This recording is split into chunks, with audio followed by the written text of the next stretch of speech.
Ibu, acara akan segera kita mulai. Assalamualaikum warahmatullahi wabarakatuh. Waalaikumsalam warahmatullahi wabarakatuh. Terlebih dahulu kita bersyukur kehadirat Allah Subhanahu wa taala dapat berkumpul kita bersama-sama dalam ruangan ini untuk melaksanakan acara sosialisasi PKG PJOK.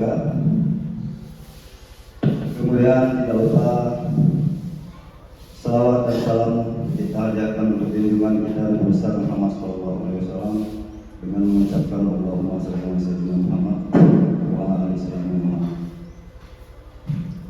Bapak Ibu,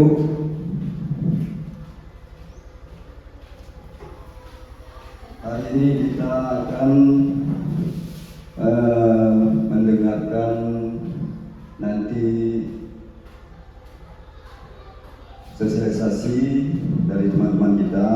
Ya. Sebelum itu, terlebih dahulu, ya, saya ucapkan salam hormat saya ya, kepada Bapak Kepala Sekolah, kepada Bapak Ibu Guru semua yang berada di sini. Acara ini sekarang saya anggap sebagai pembuka, kemudian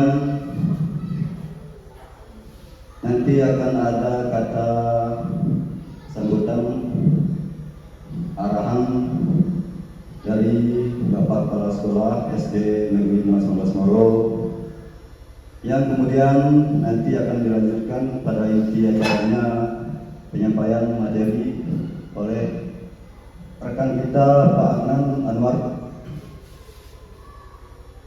Untuk itu saya langsung aja lanjutkan pada acara kedua, yaitu kata sambutan dari Bapak Kepala Sekolah kepada Bapak Kepala Sekolah dengan segala hormat. Saya persilahkan.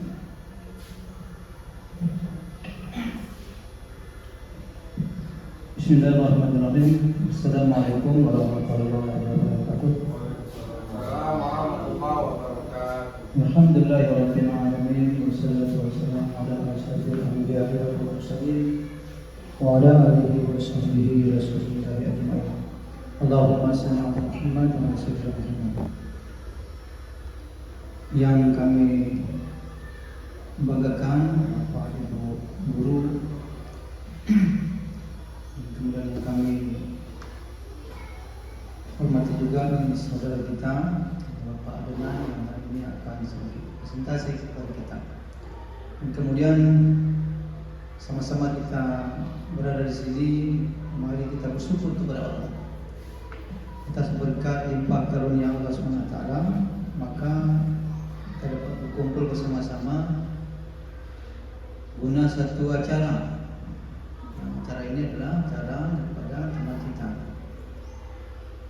Dan kemudian mari kita berselawat kepada baginda Nabi Muhammad SAW. Allahumma shalli ala Muhammad wa sallam.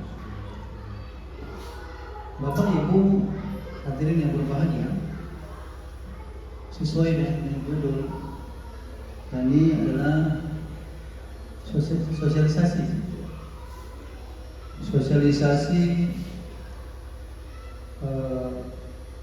tentang PKG, pengembangan tradisi guru khusus PJOK yang sudah menjadi program, salah satu program yang dari kawan kita nih Pak Anwar. Dan kemudian sosialisasi ini kita masukkan, ini termasuk dalam kombel kita juga, komunitas belajar kita, jadi kombel Gaharu. Maka Bapak hadirin berbahagia, tujuan utama daripada acara ini dibuat, sosialisasi ini dibuat adalah untuk membekali guru PJOK, guru pendidikan jasmani dan olahraga kesehatan, dengan kompetensi untuk memfasilitasi pembelajaran yang efektif, bermakna, menyenangkan dan efektif. Kemudian untuk menyelaraskan pembelajaran PJOK dengan model kompetensi guru dan kurikulum pada kurikulum yang berlaku. Kurikulum kita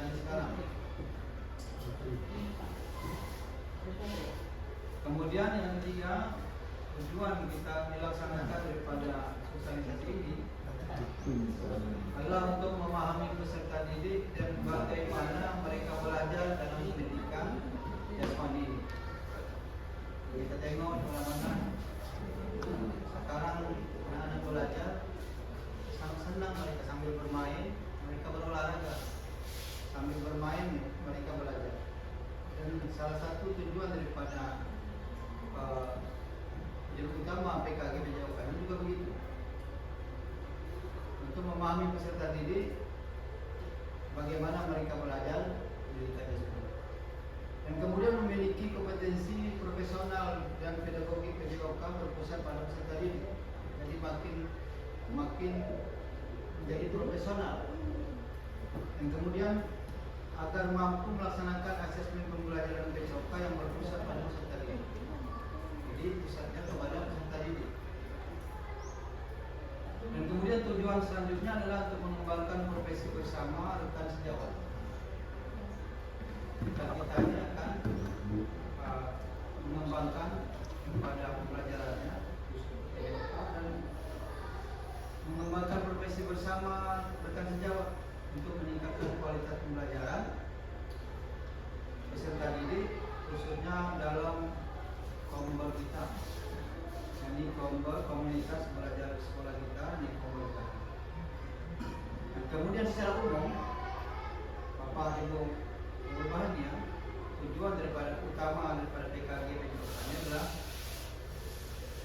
untuk menghasilkan guru PJOK yang kompeten, semakin ahli dan semakin kreatif dan inovatif dalam menciptakan pengalaman belajar yang menyenangkan, khusus kepada anak dan bermakna bagi peserta didik tersebut.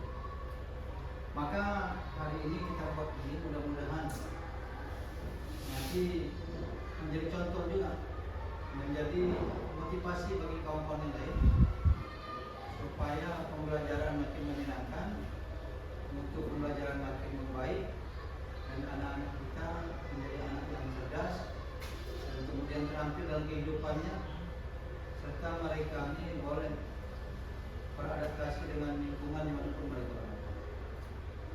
Ini salah satu daripada visi kita juga. Visi kita ini adalah untuk mewujudkan siswa yang cerdas dan terampil, dan kemudian dia berakhlak mulia, dan kemudian bisa beradaptasi dengan lingkungan yang menyenangkan. Ini tujuan daripada PKG PJOK sanksinya kita buat. Jadi Bapak Ibu guru yang berbahagia, ketika nanti sosialisasi ini berjalan, kita berharap kawan-kawan ini dapat bisa memperhatikan waktu yang digunakan untuk itu banyak. Kalau kita perhatikan, kemudian kita nanti akan memotivasi untuk masing-masing. Waktu kita untuk bersama-sama, jadi ada kawan-kawan punya program, nanti bisa disosialisasikan kepada kawan-kawan yang lain, dan kemudian menjadi cermin bagi kita untuk utamanya kemampuan sekolah pada masyarakat. Demikian yang dapat kami sampaikan. Mudah-mudahan ini sangat bermanfaat. Kami sampaikan dengan mohon maaf. Wabillahi taufiq wal hidayah. Assalamualaikum warahmatullahi wabarakatuh. Itulah tadi Bapak Ibu penyampaian dari kepala sekolah, ya, sekilas gambaran dan tujuan dari kegiatan kita, dan memberi motivasi kepada kita untuk mengikuti acara. Yang selanjutnya kita masuk pada acara inti, ya, yang akan disampaikan oleh rekan kita Pak Adnan Anwar sebagai narasumber guru PJOK. Kepada Bapak Adnan Anwar kami persilakan. Baik, terima kasih Pak Her. Selanjutnya Bapak Ibu, kita akan masuk ke acara inti, yaitu sosialisasi program PKG PJOK di lingkungan SD 019 Ngoro.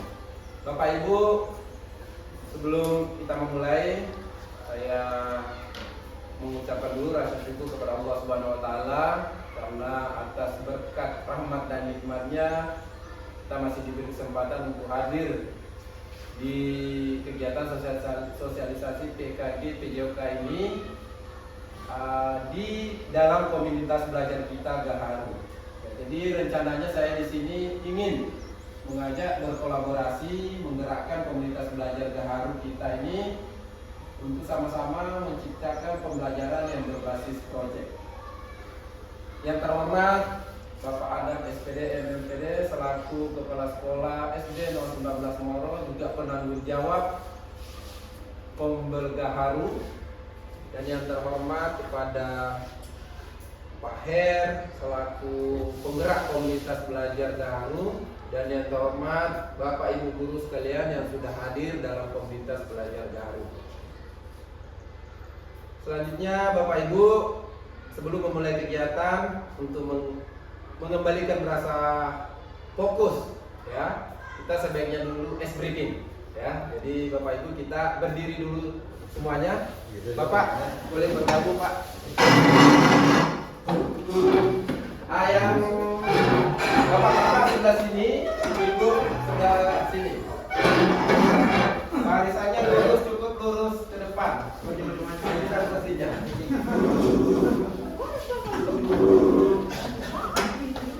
Aku udah dari baris ke belakang. Di situ di lurus ke Nora.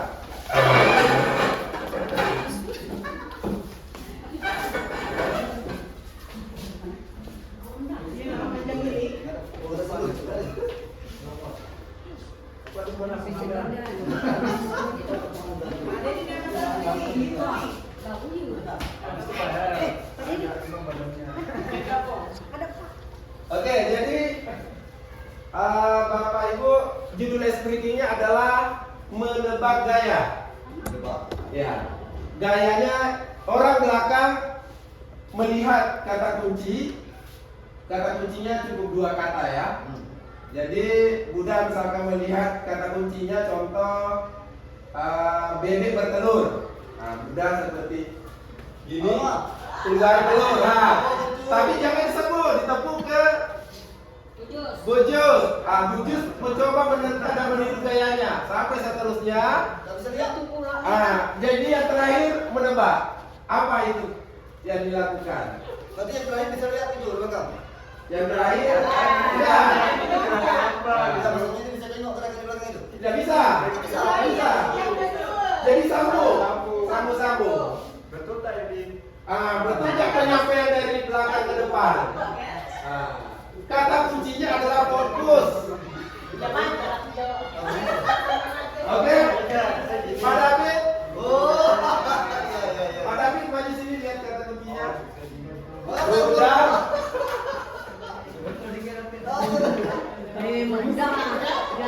Pak, jangan disebut ya.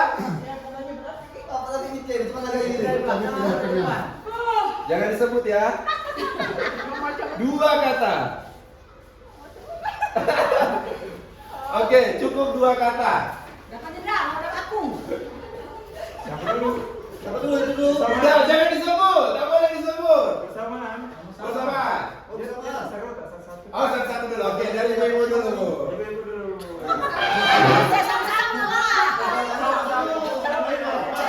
Ya. Oke.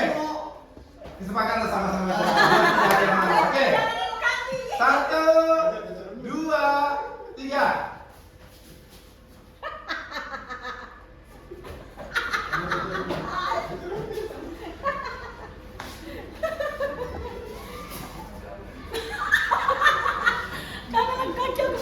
Boleh bersuara tapi jangan disebut. Kalau saya bersuara. Boleh bilang, boleh ulang dulu. Boleh bersuara tapi jangan disebut. Tak boleh nengok Pak. Oke, kita ulang ya. Sini dulu Pak David, udah bikin dulu siap. 1, 2, 3.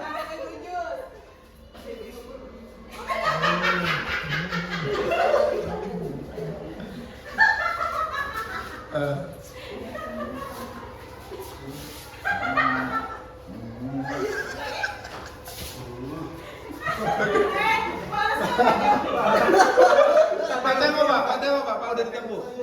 Tengok, udah ditepuk. Oh ya, udah ditepuk.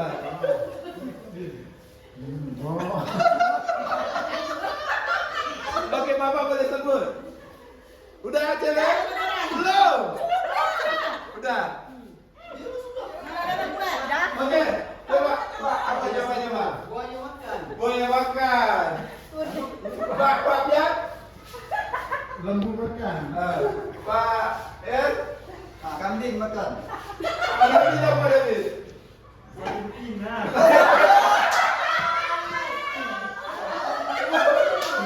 Ibu?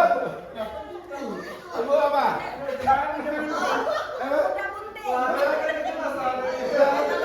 Gerakannya terakhir seperti apa?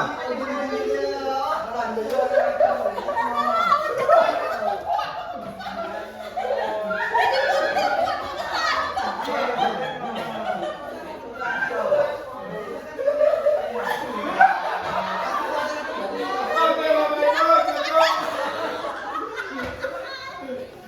Oke, silakan itu Bapak Ibu cukup.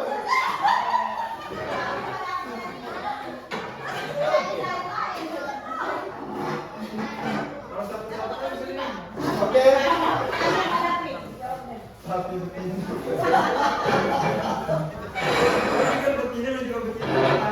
Oke, Bapak Ibu. Kita fokus kembali ke laptop. Jadi kira-kira Bapak Ibu apa yang bisa diambil hikmah atau pesan dari S-Breaking tadi? Fokus. Fokus. Apa lagi Bapak Ibu? Kerjasama. Oke. Betul, sangat betul ya, harus kerjasama, fokus. Dan yang paling penting, jangan langsung mempercayai informasi kalau bukan dari sumbernya. Itu yang paling penting. Karena kenapa? Kalau sudah beredar ke orang lain sudah entah kemana-mana.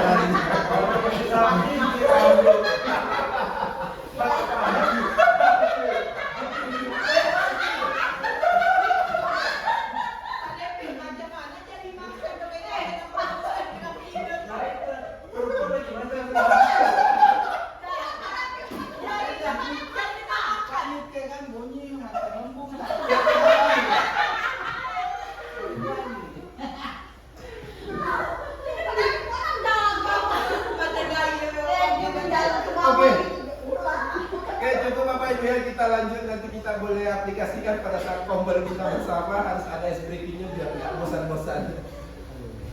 Oke, lanjut Bapak Ibu, rencana atau tindak lanjut program PKJ PJOK ini adalah merupakan tugas akhir kami selaku peserta PKJ PJOK. Nah, di sini program yang saya buat adalah rencangan pembelajaran PJOK berbasis proyek, yaitu serasi, senam kreasi siswa, dengan mengajak kerjasama menggerakkan komunitas belajar Gaharu SD 019 Moro. Selanjutnya Bapak Ibu, judul program tadi ini adalah serasi, senam kreasi siswa, pembelajaran pendidikan gerak berbasis proyek yang berpusat pada peserta didik tanpa membatasi ruang gerak siswa. Nah, Bapak Ibu, latar belakangnya adalah kenapa saya memilih program di sini, karena aktivitas senam irama peserta didik SD 19 Moro atau di sekolah kita dilaksanakan hanya pada pembelajaran dan pada pembiasaan senam irama yang dilaksanakan setiap hari Sabtu. Nah, di sini cuma ada satu senam irama saja yang kita sering lakukan, yaitu senam PGRI. Nah, berbekal dari sini pikiran saya terbuka dan saya merasa tertantang untuk melaksanakan pendidikan pembelajaran pendidikan gerak, di mana pendidikan gerak ini konsepnya adalah tidak membatasi ruang gerak siswa. Tidak membatasi ruang gerak siswa artinya kita memperhatikan siswa, suara siswa, pilihan dan kepemilikannya. Jadi dengan senam kreasi ini, di sini siswa dapat memilih sendiri gerakan yang diinginkan, dapat memilih sendiri lagu yang mereka inginkan. Nah, di sini juga siswa merasa bahwa mereka ikut andil dalam pembelajaran dengan menciptakan atau menemukan gerakan atau meniru dari gerakan-gerakan yang ada di YouTube dan di media sosial lainnya seperti Facebook. Nah Bapak Ibu, setelah melakukan observasi, saya melihat dengan wawancara langsung kepada siswa, ternyata ada siswa yang mengusulkan untuk melakukan senam lain di hari Sabtu. Kenapa? Mungkin bosan dengan senam PGRI saja. Contoh anak kita si Felix, dia pernah mengusulkan, Pak, bagaimana kalau kita melakukan senam Indonesia Sehat, kalau tidak salah. Ada juga anak-anak yang mengusulkan untuk menciptakan atau menemukan sendiri senam irama. Ada juga anak-anak yang mau menampilkan senam yang viral-viral di TikTok. Nah, berbekal dari sini, saya mengambil program yang akan kita lakukan di sekolah adalah program senam kreasi. Dan mudah-mudahan kita dapat bekerja sama melalui komunitas belajar kita Garut, seperti yang saya sudah sampaikan kepada Bapak Kepala Sekolah bahwa akan melakukan sosialisasi, dan rekan-rekan sekalian juga sudah saya komunikasikan sebelumnya. Nah, inilah latar belakang mengapa saya memilih senam kreasi. Selanjutnya Bapak Ibu, tujuan dari program ini adalah peserta didik dapat membuat rangkaian gerakan senam irama, mengikuti irama secara berkelompok. Selanjutnya yang kedua tujuannya adalah peserta didik mampu memperhatikan gerakan senam irama serasi, mengikuti irama musik secara berkelompok dengan baik. Dan yang ketiga, peserta didik mampu membuat video senam irama secara berkelompok dengan baik dan benar. Nah, capaian yang diharapkan dan langkah-langkahnya. Di sini ada capaiannya adalah yang pertama, dukungan dari peserta didik dan wali murid untuk pelaksanaan program. Ada juga pemahaman gerak rangkaian senam irama, penentuan musik, penentuan kelompok dan pembuatan gerakan, pembuatan video, penampilan senam kreasi. Nah, langkah-langkahnya di sini untuk yang pertama adalah tentu sosialisasi terhadap peserta didik dan wali murid tentang program. Nah, perannya di sini adalah guru mensosialisasikan program kepada siswa dan wali murid. Tujuannya untuk apa? Walaupun bagaimana sekarang di kurikulum Merdeka kita tetap harus kerjasama dengan wali murid. Kita tidak boleh sepenuhnya mengambil alih tugas pembelajaran. Harus bekerjasama dengan wali murid sebagai kontrol dari rumah tentang progres pembelajaran anak-anak. Apalagi pembelajaran berbasis proyek yang membutuhkan waktu yang sangat lama. Nah, ini masanya ini kira-kira sosialisasinya tanggal 12 Agustus setelah kegiatan sosialisasi di Kombel kita. Selanjutnya pembahasan rangkaian gerakan senam irama, mulai gerakan pemanasan inti pendinginan. Dan peran di sini adalah guru PJOK membahas rangkaian gerak dasar senam irama serta siswa mencari sumber informasi lainnya melalui media sosial, YouTube dan sebagainya. Di masanya sekitar tanggal 13 Agustus. Memilih musik yang sesuai dan menyelaraskan gerakan dengan musik. Perannya di sini adalah peserta didik berperan memilih musik sesuai dengan kelompoknya. Ya, ini masanya sekitar tanggal 14 Agustus tahun 2024. Yang keempat, pembagian kelompok dan membuat gerakan sesuai dengan musik. Nah, di sini yang berperan adalah siswa, ya, membagi kelompok sesuai dengan keinginannya tanpa membeda-bedakan. Dan ini masanya tanggal 15 sampai 20 Agustus. Selanjutnya, setiap kelompok akan menampilkan senam kreasi pada saat pembelajaran dan pembiasaan senam di hari Sabtu. Yang berperan di sini adalah siswa menampilkan senam irama yang sudah dibuat sesuai dengan kelompok. Lini masanya puncak kegiatannya kira-kira tanggal 24 Agustus di hari Sabtu. Ya, Bapak Ibu, mudah-mudahan capaian dan langkah yang diharapkan ini dapat terlaksana. Nah, struktur program dan mitra. Ini program namanya jenisnya go kurikuler, ya. Jadi kegiatan yang tidak mengganggu jam pelajaran pelaksanaannya, yaitu pada saat pembiasaan di hari Sabtu pagi.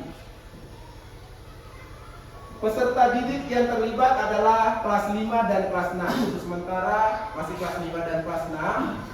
Kalau bisa lebih lanjut lagi, saya akan menerapkannya sebagai menerapkan model pembelajaran Sport Education Model ya. Setelah program ini berhasil, saya akan menerapkan bagaimana anak-anak bisa membuat turnamen atau event yang siswa sendiri pesertanya, siswa sendiri pelaksananya, siswa sendiri jurinya, namun melihat dulu kemajuan dari pembelajaran berbasis proyek ini. Waktu kegiatan pada tanggal 24 Agustus. Penanggung jawabnya adalah kepala sekolah, komunitas belajar yang terdiri dari guru PJOK, guru kelas yang ahli di bidang seni, admin sekolah yang ahli di bidang TIK yang membantu pembuatan video dan upload video ke media sosial. Dan selanjutnya adalah mitra. Mitra ini terdiri dari wali kelas. Wali kelas ini contoh di kelas 5 dan kelas 6 membantu mengawasi terlaksananya program. Ya. Nah, wali murid ini membantu mengawasi dari rumah. Ya, kalau wali kelas tadi membantu mengawasi program baik itu latihannya di sekolah maupun di luar, dan wali murid juga mengontrol dari rumah. Selanjutnya, kapasitas daya yang dimiliki atau aset yang ada di sekolah. Aset yang ada di sekolah yang pertama sumber daya manusia, yaitu kepala sekolah, guru PJOK, guru kelas, guru mata lokal, dan admin media sosial sekolah, peserta didik, dan wali murid. Aset fisiknya adalah ada lapangan, ada speaker, ada laptop, dan sebagainya. Nah, sumber daya inilah yang akan membantu terlaksananya program atau kegiatan. Nah, rencana dan evaluasi. Sumber informasi dari peserta didik, guru kelas, dan wali murid. Tujuan program, meninjau ketercapaian tujuan pembelajaran atau program. Yang ketiga, umpan balik dari murid tentang pengalaman belajar berbasis proyek. Yang keempat, refleksi guru. Refleksi ini terhadap perencanaan pelaksanaan kegiatan.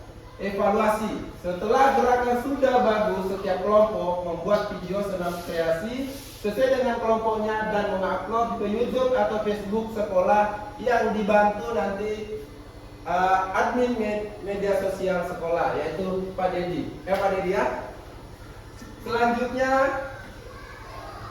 kemungkinan tantangan. Nah, setiap kegiatan pasti akan ada tantangannya dan bagaimana kita akan mencari solusinya. Yang pertama, kurangnya kerjasama dan kekompakan setiap kelompok. Solusinya adalah memberikan motivasi kepada siswa untuk sangat semangat dalam menjalankan program. Yang kedua, keterbatasan sarana dan prasarana. Solusinya adalah memanfaatkan kombel sekolah untuk berkolaborasi, memanfaatkan ruangan atau aset yang ada semaksimal mungkin untuk melaksanakan program. Yang ketiga, kurangnya dukungan dari wali murid. Solusinya adalah terus berkomunikasi atau sosialisasi rutin kepada wali murid atau orang tua terhadap perkembangan program. Selanjutnya penutup adalah harapan saya, semoga program senam kreasi ini dapat mewujudkan pembelajaran yang berpusat pada peserta didik yang mengakomodir suara siswa, pilihan siswa, dan kepemilikan siswa, serta manfaatnya dapat menjadikan siswa bugar melalui pendidikan gerak berbasis proyek yang sesuai dengan pilihan siswa.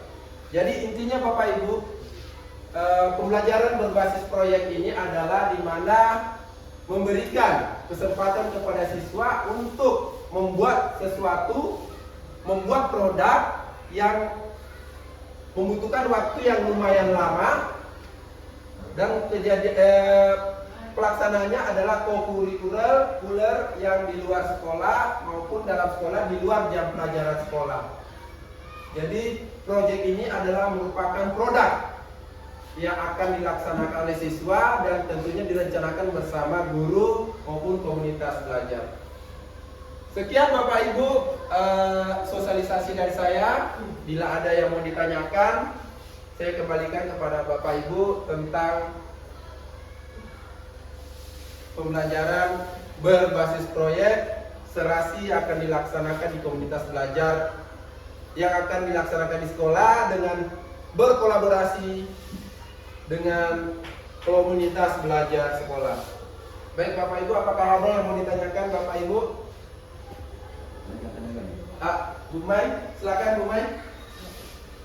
Assalamualaikum warahmatullahi wabarakatuh. Waalaikumsalam warahmatullahi wabarakatuh. Setelah dijelaskan Pak Adenan tentang sosialisasi ini, saya sangat setuju ya, karena selama ini senam itu PGRI ya. Kemungkinan dengan adanya senam ini akan merubah kegiatan senam yang baru, sehingga anak-anak juga semangat ya. Kemudian yang ingin saya tanyakan, apa saja langkah dalam menyusun program pembelajaran berbasis proyek? Baik, Bu Rumaina ya, menanyakan tentang langkah-langkah atau cara menyusun pembelajaran berbasis proyek. Baik Bapak Ibu, sebelumnya mungkin pembelajaran berbasis proyek ini semua sudah pernah kita laksanakan. Contohnya yang pas bunga ini, hiasan-hiasan ini, semua sudah pernah kita buat. Seperti kata Pak Adam kemarin, kepala sekolah, bahwa krayon, krayon Pak ya. Nah itu semuanya proyek. Namun kelemahan kita adalah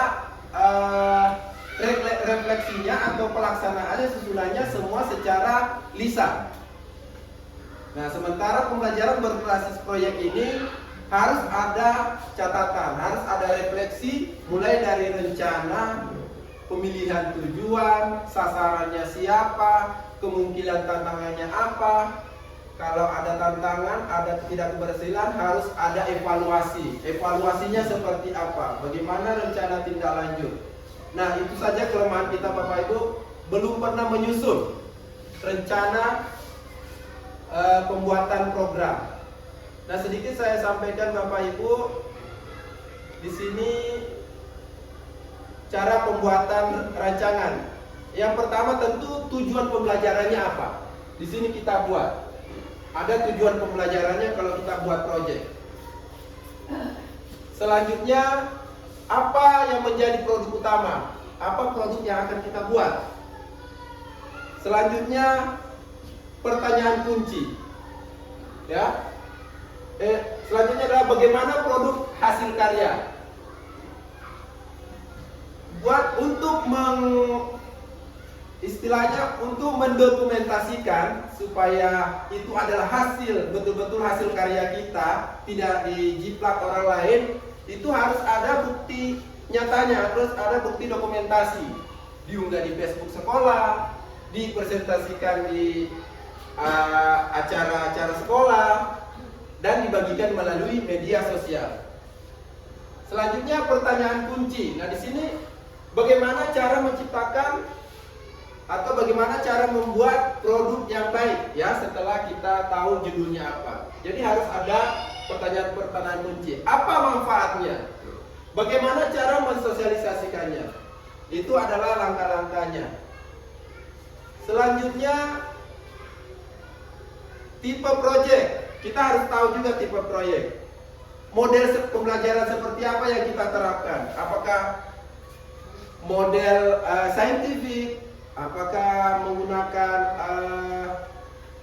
based learning? Itu semua harus disusun. Kapan proyek akan dilaksanakan? Mata pelajaran apa saja yang terlibat? Nah, kalau proyek besar tentu kita tidak bisa sendiri. Harus ada kerjasama dengan guru-guru lain.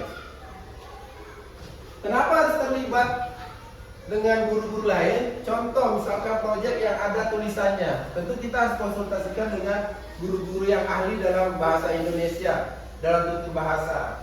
Kalau mau diupload ke media sosial, tentu kita harus konsultasi dengan admin sekolah. Bagaimana supaya video itu dapat diterima secara publik, tidak ada unsur vulgarnya. Dan selanjutnya adalah apakah pembelajaran atau proyek ini yang kita buat termasuk dalam kategori apa di sekolah? Apakah intra, kokurikuler, atau ekstrakurikuler? Jadi semua ada sasarannya. Baik, itu saja Bu Mai. Mudah-mudahan dapat dimengerti dan dipahami secara kita bersama-sama. Apakah ada tanggapan, Bu Mai? Ada pertanyaan dari teman-teman lain?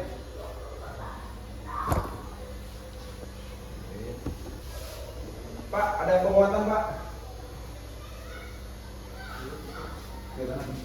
Oh, Pak Air, silakan Pak Air. Assalamualaikum warahmatullahi wabarakatuh.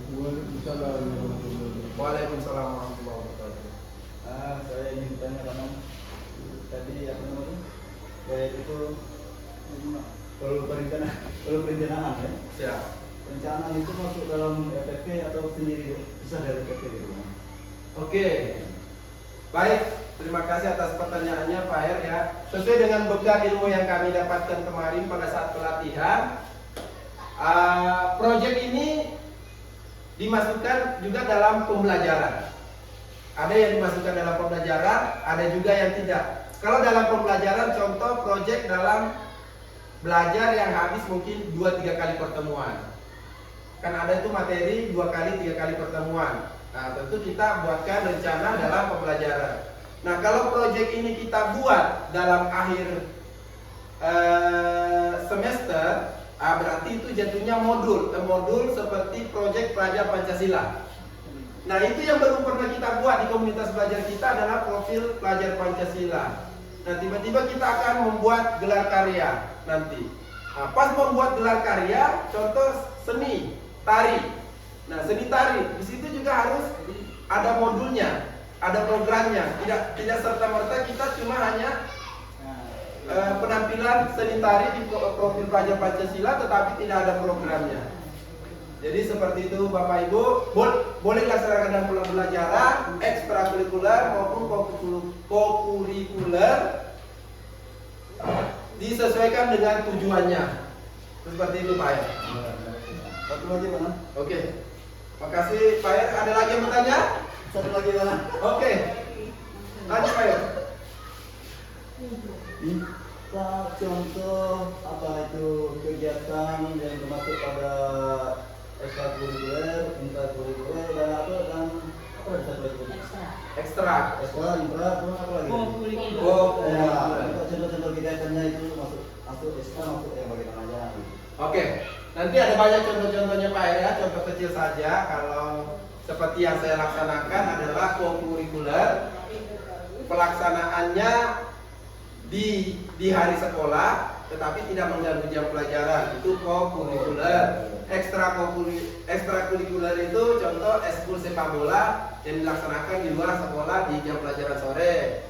Nah, kegiatan intra yang masih dilaksanakan di jam pembelajaran.